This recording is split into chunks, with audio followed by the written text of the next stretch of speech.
take the graph of y equals sine of x and transform it so that the x-coordinate of every point in the curve is replaced with its reciprocal, 1 over x. So x equal 3 becomes x equal 1/3, x equals negative 2/3 becomes x equals negative 3/2, and so on. This has the effect of kind of turning the graph inside out horizontally around the vertical lines x equal 1 and negative 1. You've probably noticed how the curve now wiggles like crazy near the origin.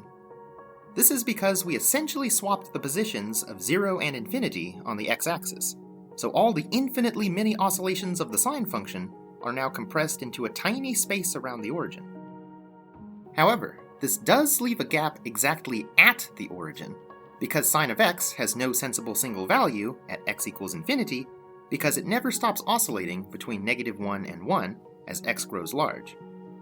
This leaves the left half of our curve disconnected from its right half.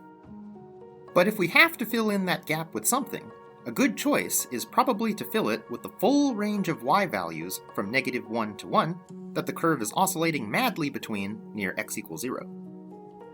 The shape we now have is called the Topologist sine curve, because conflating coffee mugs and donuts wasn't bad enough. But now here's the question. Does filling in this gap connect the two halves of the curve together? Or have we just inserted a collection of points that happens to lie between these two wildly wiggling waves, but doesn't really join them? What do you think? If you have an opinion, can you explain exactly why it is or isn't connected? What does it even mean for a shape to be connected?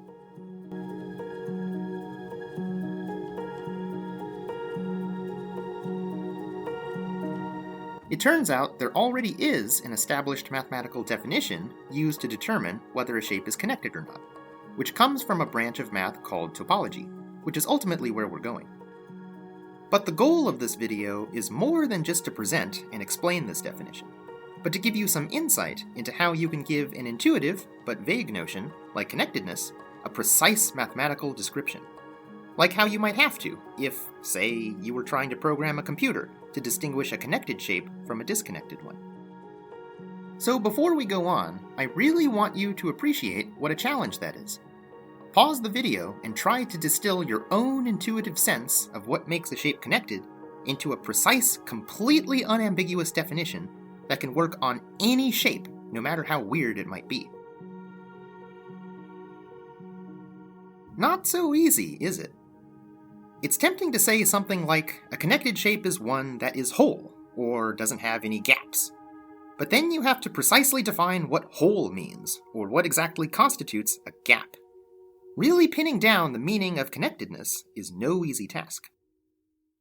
But after thinking about it a while, you might arrive at a definition based on whether you can travel between any 2 points in the shape. That a shape is connected whenever any 2 points within that shape can be joined together by a path that stays entirely within that shape. And a disconnected shape is one where you can find 2 points that can't be joined with a path that stays inside the shape. We can make this idea more precise by defining a path as any continuous function f of t that maps real numbers in the interval 0 to 1 to points in the space. So a path connecting a point A to a point B is just a continuous function f of t, where f of 0 equals a, and f of 1 equals b. And as t varies from t equals 0 to 1, f of t describes a moving point that travels the path between a and b. It's not a bad definition. It works on basically all of the familiar examples of what we call connected shapes. But what do you think it will say for the topologist sine curve? If there's a continuous path connecting a point on the left half of the curve to a point on the right half, it means the path must cross the y-axis eventually. Meaning, there's some value of t for which the path function f of t outputs a point with x-coordinate 0. Let's call that t value t star. But here's a question. What y value would that point have? Remember, a function can only output one single point, one single xy pair, for a given t value. So what would that y value be? 1? 0? -1? Any of them? It turns out there's no possible y value that could work. This is because the topologist sine curve doesn't have a unique limiting y value as you approach the origin. It wiggles more and more vigorously between y equals -1 and 1 as x approaches 0, but it never really makes up its mind as to what y value it's approaching, meaning the limit of the curve as x approaches 0 is undefined, which means the limit of our path function f of t as t approaches t star, the t value of the origin, must be undefined as well. And since a continuous function can be defined as one where the limit as you approach a point is the same as the function's value at that point, it means our path function f of t must be discontinuous at t star.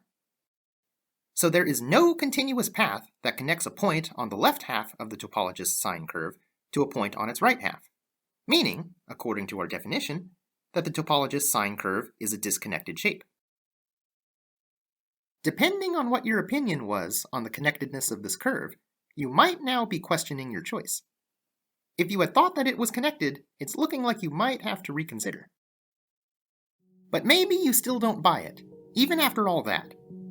I mean, if you think about it, even though the curve is wiggling like crazy on either side of the y-axis, the fact remains that there are always points of the curve immediately to the left and immediately to the right of the y-axis, no matter how small a step you take away from the y-axis. Even though the curve is wiggling crazily all the way up to the y-axis, there's still no room between each half of the curve and the y-axis itself.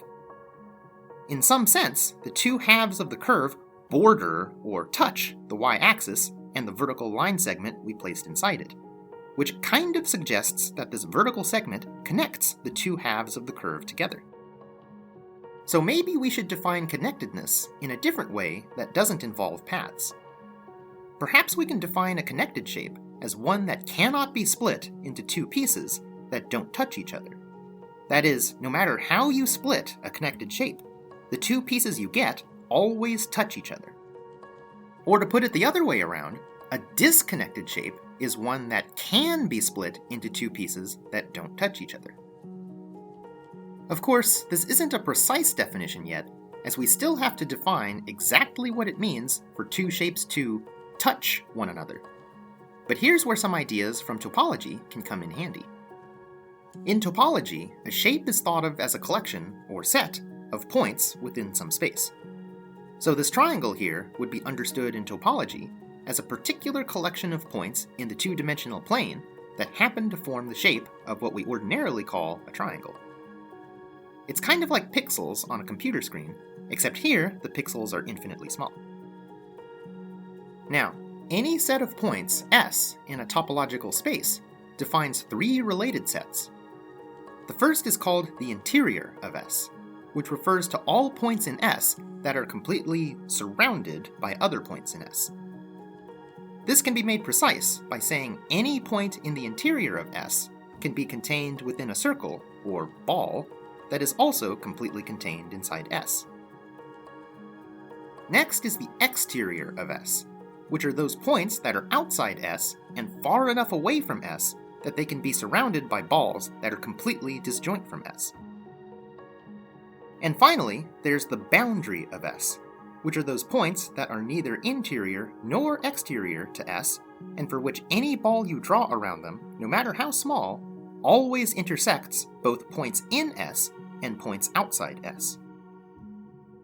An important thing to note about the boundary of a set is that it may or may not actually be part of the set itself.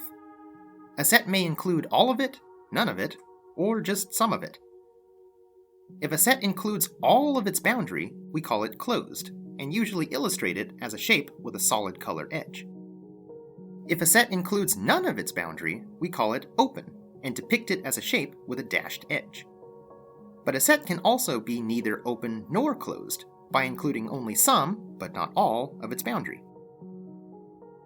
Alright, armed with these concepts from topology, perhaps we're ready now to take a stab at defining, in a precise sense, what it means for two shapes to touch. How about two shapes, or sets, touch one another if their boundaries overlap? Thus, a set is connected whenever it cannot be split into two subsets with disjoint boundaries. So this set here would count as connected, because no matter how I cut it up, the two resulting subsets always share some boundary points. But this set would be disconnected, because I can divide it into these two subsets, whose boundaries are completely disjoint from one another.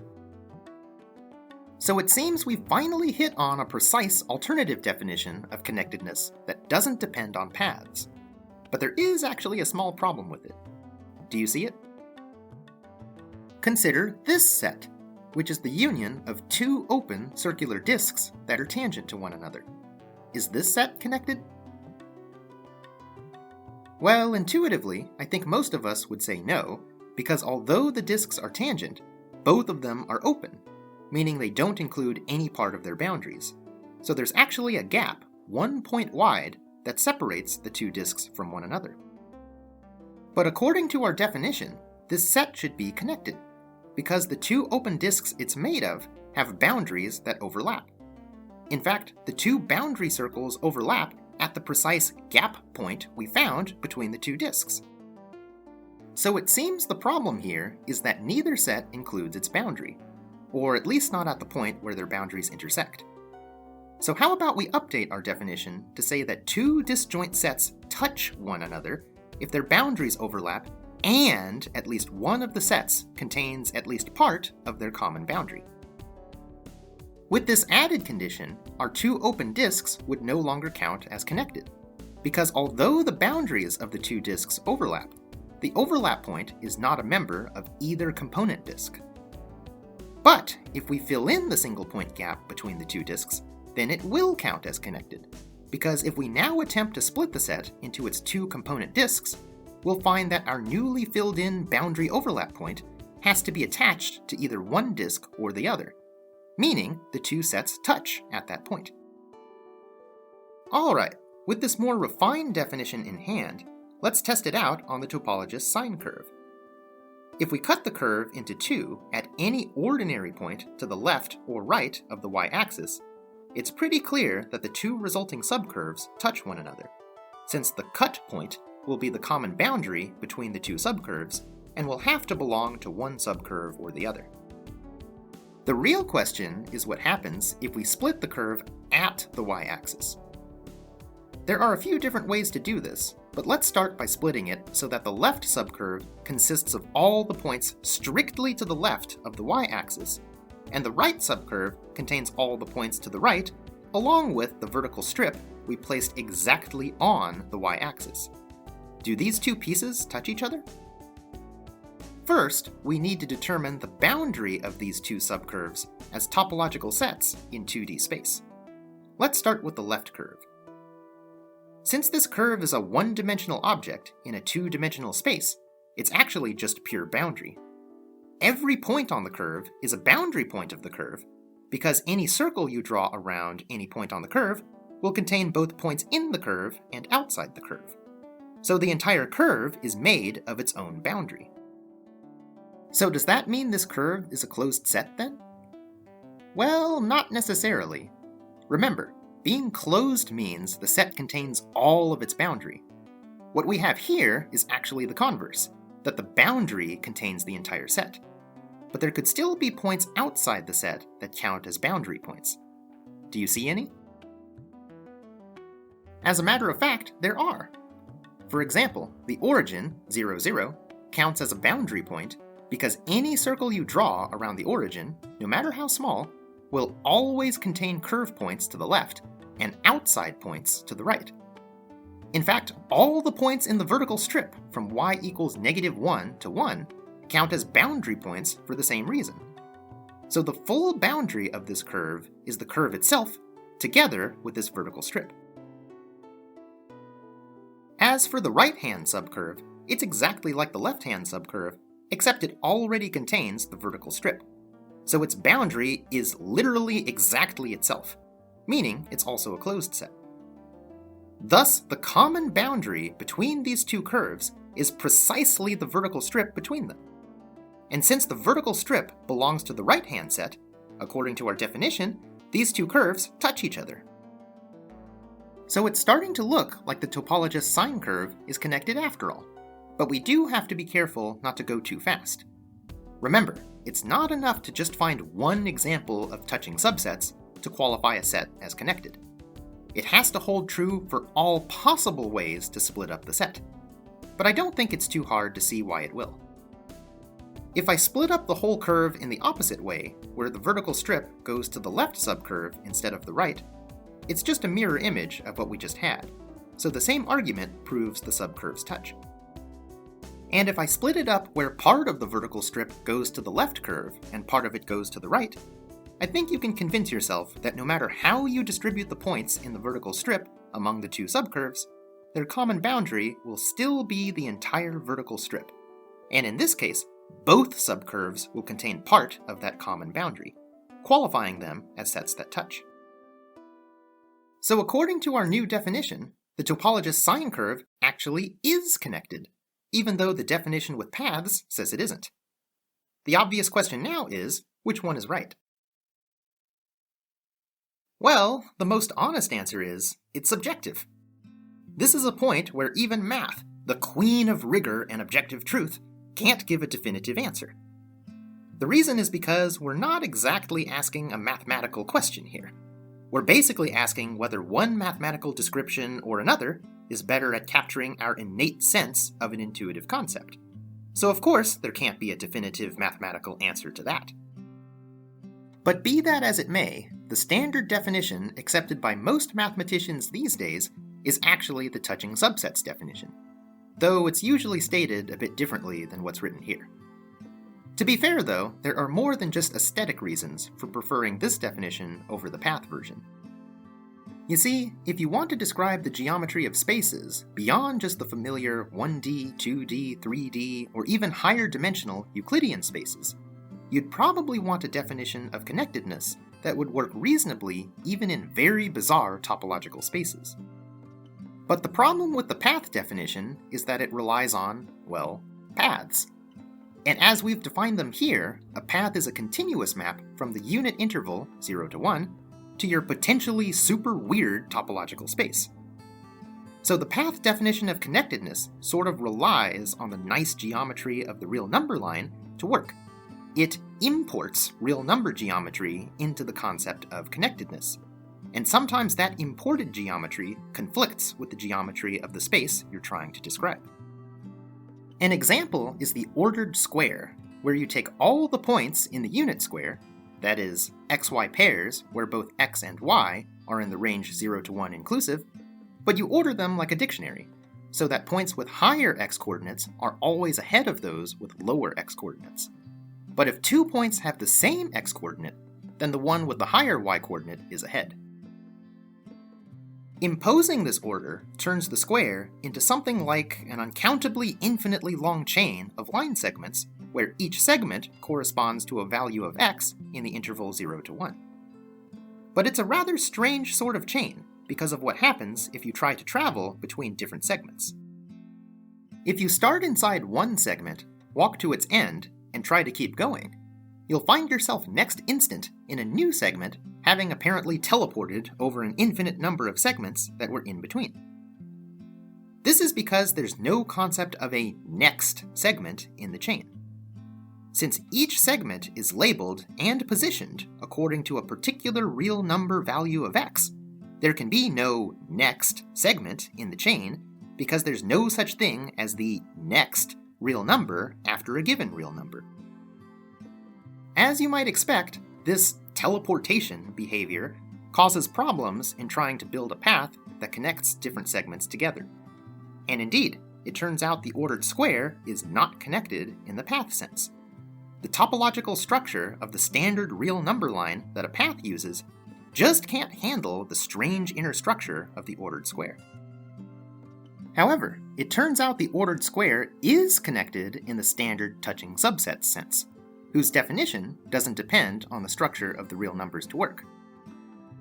But the path definition is still a good one. It's more concrete and generally works for all but the weirdest topological spaces. And although path connectedness and standard connectedness don't always agree with each other, there is a relation between them.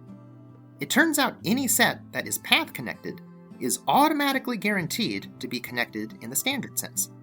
just not necessarily the other way around. So path-connectedness is a strictly stronger notion of connectedness than the standard touching subsets notion. Alright, one last thing and I'm done. Although I said that the touching subsets definition of connectedness was the standard definition, if you open a textbook on topology or analysis, you'll likely find a different looking definition instead. What you'll commonly see is something along these lines.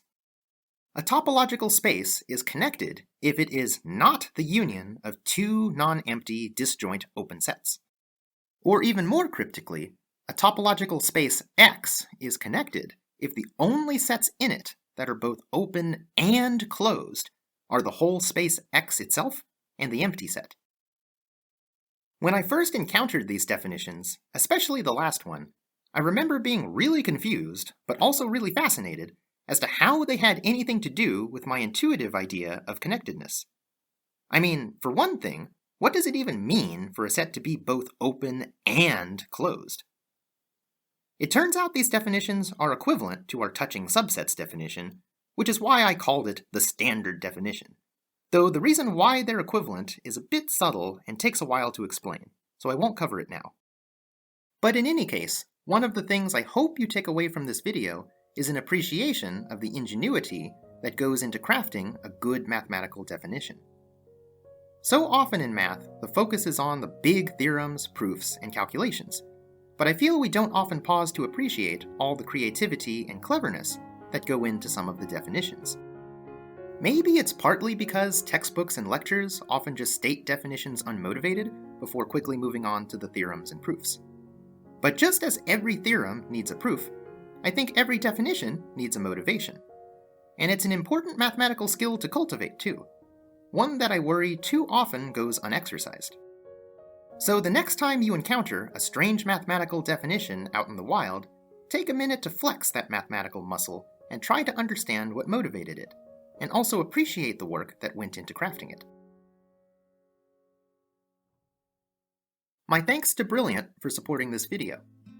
Brilliant is an online learning platform that helps you learn math and science in an interactive way, where problem solving is integrated directly into the lessons. They have a wide variety of courses and thousands of lessons with new content added every month, covering topics ranging from foundational math, like algebra, to more advanced subjects like differential equations and group theory, as well as courses in physics, chemistry, and computer science.